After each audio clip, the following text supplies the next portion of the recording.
Hello friends, welcome to Bismi சமையல். பொதுவாகவே ஸ்வீட்ஸ்னால் எல்லாருக்கும் பிடிக்கும். அதுவும் இந்த மாதிரி நல்ல சாஃப்டாக வாயில் வச்சதும் கரையக்கூடிய நெய் மைசூர் பாக்குனா எல்லாருக்கும் ரொம்ப ரொம்ப பிடிக்கும். இந்த ரெசிபி நிறைய பேர் ட்ரை பண்ணி பார்க்கணுன்னு நினச்சிருப்பீங்க. ஆனால் இது நமக்கு சொதப்பிடுமோ, சரியாக வராதுன்ற பயத்தில் ட்ரை பண்ணாமல் விட்டுருப்பீங்க. ஸோ இன்றைக்கான வீடியோவில் பிகினர்ஸ் கூட இந்த மாதிரி நல்ல சாஃப்டாக ஒரு பர்ஃபெக்டான டெக்ஸ்சரில் நெய் மைசூர் பாக் செய்கிறதுக்கு என்னென்ன டிப்ஸ் எல்லாம் தெரிஞ்சு வச்சுக்கணுன்னு நம்ம பார்க்கலாம். மைசூர் பாக் செய்கிறதுக்கு தேவையான பொருட்கள் என்னென்னு நம்ம பார்க்கலாம். கடலை மாவு 1 கப் எடுத்திருக்கேன். நான் சொல்கிற எல்லா பொருட்களையுமே நீங்கள் ஒரே கப்பில் தான் மெஷர் பண்ணிக்கணும். ஃபஸ்ட்டு மாவு எந்த கப்பில் எடுக்கிறீங்களோ அதே கப்பில் தான் அடுத்தடுத்து நான் சொல்லக்கூடிய பொருட்களையும் நீங்கள் அளந்து எடுத்துக்கணும். அப்போ தான் அளவு கரெக்டாக இருக்கும். கடலை மாவு மெஷர் பண்ண அதே கப்பில் 1 கப் அளவுக்கு சுகர் எடுத்திருக்கேன். 1 கப் கடலை மாவுக்கு 1 கப் சுகர் கரெக்டாக இருக்கும். 1/2 கப் அளவுக்கு தண்ணி எடுத்திருக்கேன். அப்புறம் 3/4 கப் அளவுக்கு எண்ணெய் எடுத்திருக்கேன். அப்புறம் 3/4 கப் அளவுக்கு நெய் எடுத்திருக்கேன். இவ்வளோ தான் இதுக்கு தேவையான பொருட்கள். இப்போ நம்ம எப்படி செய்கிறதுன்னு பார்க்கலாம். ஒரு பேன் வச்சுருக்கேன். பேன் நல்லா சூடானதுக்கப்புறமா அதில் நம்ம எடுத்து வச்சுருக்க கடலை மாவை சேர்த்து நல்லா வறுத்து எடுத்துக்கலாம். ஸ்டவ்வை நல்லா குறைச்சி வச்சு இதை வறுத்துக்கோங்க. கடலை மாவோட கலர் சேஞ்ச் ஆகிடக்கூடாது. ரொம்ப குறைவான தீயில வச்சு இதை ஒரு 2 நிமிஷத்துக்கு மட்டும் நீங்கள் வறுத்துக்கிட்டிங்கன்னா போதும். கடலை மாவோட வாசனை வரும். அது வரைக்கும் நம்ம வறுத்துட்டு ஸ்டவ் ஆஃப் பண்ணிக்கலாம். ரொம்ப நேரம் வறுத்துறாதீங்க. இப்போ நம்ம இதை வேறொரு பவுலுக்கு மாற்றிடலாம். இப்போது இந்த மாதிரி ஒரு பவுல் எடுத்திருக்கேன். இதில் நம்ம எடுத்து வச்சுருந்த 3/4 கப் எண்ணெய், அப்புறம் 3/4 கப் நெய் ரெண்டத்தையும் சேர்த்துக்கலாம். இந்த நெய்யையும் எண்ணெயையும் நம்ம சூடு பண்ண போகிறோம். இது ரொம்ப கொதிச்சிடக்கூடாது. சூடானால் மட்டும் போதும். இப்போது இது நல்லா சூடாயிருச்சு. இதிலிருந்து 1/2 கப் மட்டும் தனியாக எடுத்து வச்சுக்கிறேன். மீதி இருக்க எல்லாத்தையும் நம்ம வறுத்து வச்சுருக்க கடலை மாவோட சேர்த்துடலாம். சேர்த்துட்டு நல்லா கலந்து விட்டுருங்க. இதில் எந்தவித கட்டிகளும் இல்லாமல் நம்ம கரைக்கணும். நம்ம ஏற்கனவே இந்த கடலை மாவை வறுத்து தான் வச்சுருந்தோம். அது மட்டும் இல்லாமல் இப்போ சூடான எண்ணெயும் நெய்யும் சேர்த்து கரைக்கிறோம். ஸோ இந்த கடலை மாவு ஓரளவுக்கு குக்காக இருக்கும்.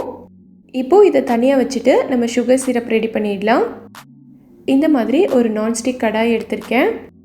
ஸ்வீட் ஐட்டம் பண்ணுறதுக்கெல்லாம் இந்த மாதிரி நான்ஸ்டிக்கில் பண்ணோன்னா நமக்கு ரொம்ப ஈஸியாக இருக்கும். இதில் நம்ம எடுத்து வச்சுருந்த சுகர் அப்புறம் தண்ணியையும் சேர்த்துக்கலாம். இப்போது நான் ஸ்டவ்வை ஆன் பண்ணிக்கிறேன்.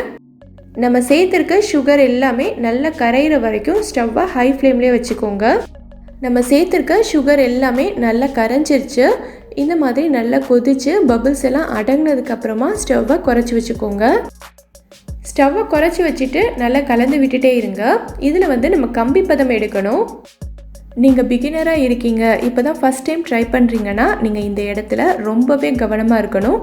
ஏன்னா இந்த மாதிரி சாஃப்டான மைசூர் பாக் செய்கிறதுக்கு ஒரு கம்பி பதம் இருக்கணும். இந்த மாதிரி சாஃப்டான மைசூர் பாக் செய்யும்போது ஒரு கம்பி பதம் கரெக்டாக இருக்கணும். ஒரு கம்பி பதம் இல்லை, அதுக்கு கம்மியாக இருக்குன்னா நம்ம மைசூர் பாக் செட் ஆகாது. அதுவே 2 கம்பி பதத்துக்கு மாறிடுச்சு அப்படின்னா மைசூர் பாக் ரொம்பவே ஹார்டாயிரும். ஸோ இந்த இடத்துல நம்ம ரொம்பவே கேர்ஃபுல்லாக இருக்கணும். ஸோ ஸ்டவ்வை நல்லா குறைச்சி வச்சு ஒரு கம்பி பதம் வர மாதிரி பார்த்துக்கோங்க. சுகர் சிரப் எடுத்து இந்த மாதிரி 2 விரல்களுக்கு இடையில வச்சு பார்த்தோன்னா இந்த மாதிரி ஒரு கம்பி ஃபார்ம் ஆகணும். இதுதான் கரெக்டான பக்குவம். ஒரே ஒரு கோடு வருது பாருங்கள்.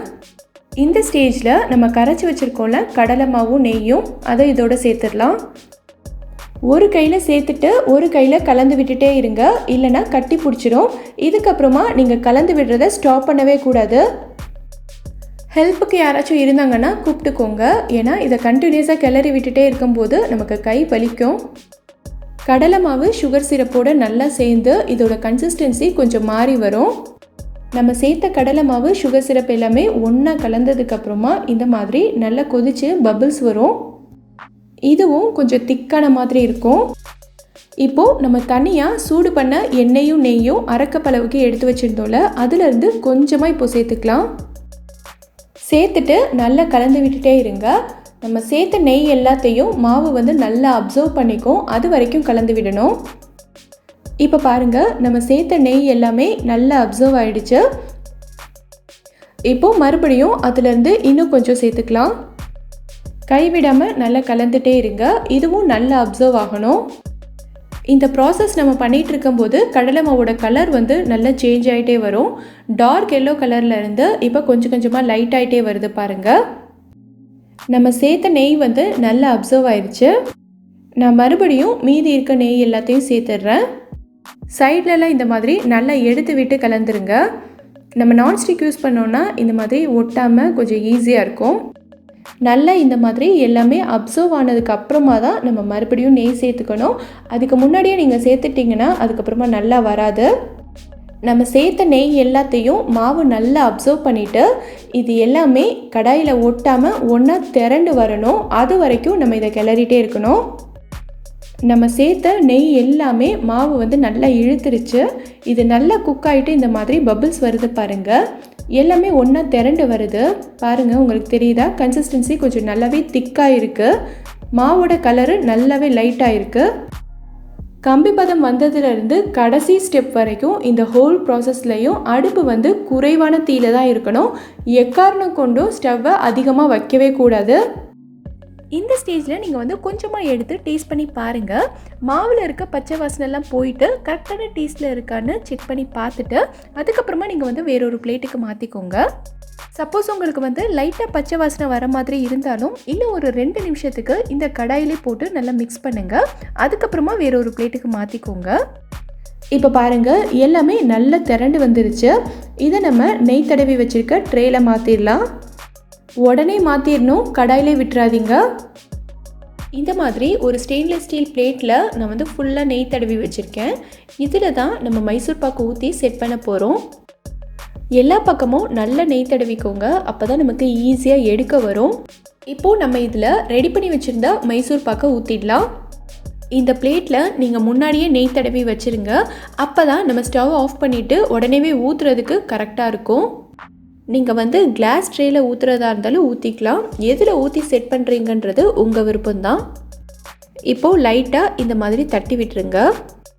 இப்போது ஒரு கரண்டி எடுத்து அதோட பேக் சைட் நெய் அப்ளை பண்ணிவிட்டு இந்த மாதிரி பண்ணிங்கன்னா ஈவனாக வந்துடும்.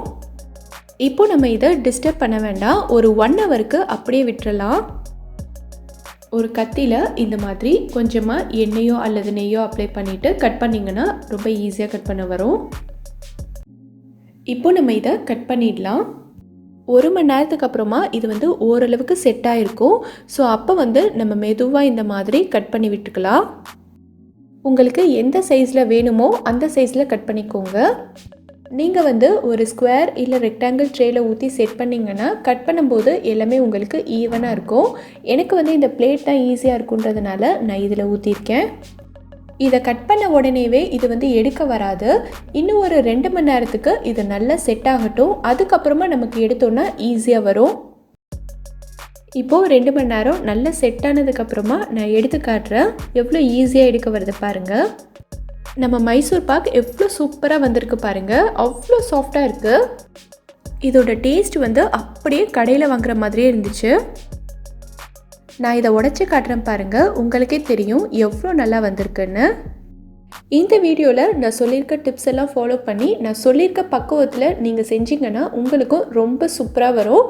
ட்ரை பண்ணிவிட்டு எப்படி வந்ததுங்கிறத கீழே இருக்கக்கூடிய கமெண்ட் பாக்ஸில் எனக்கு சொல்லுங்கள். இந்த வீடியோ பிடிச்சிருந்தா லைக் பண்ணுங்கள். உங்கள் ஃப்ரெண்ட்ஸ், உங்கள் ஃபேமிலி மெம்பர்ஸ்க்கு இந்த வீடியோ யூஸ்ஃபுல்லாக இருக்கும்னு நினச்சிங்கன்னா இந்த வீடியோவை உங்கள் வாட்ஸ்அப் குரூப்பில் ஷேர் பண்ணுங்கள். மறக்காமல் நம்மளோட பிஸ்மி சமையலுக்கு சப்ஸ்கிரைப் பண்ணிவிட்டு பக்கத்தில் இருக்கக்கூடிய பெல் ஐக்கானை கிளிக் பண்ணுங்கள். தேங்க்யூ.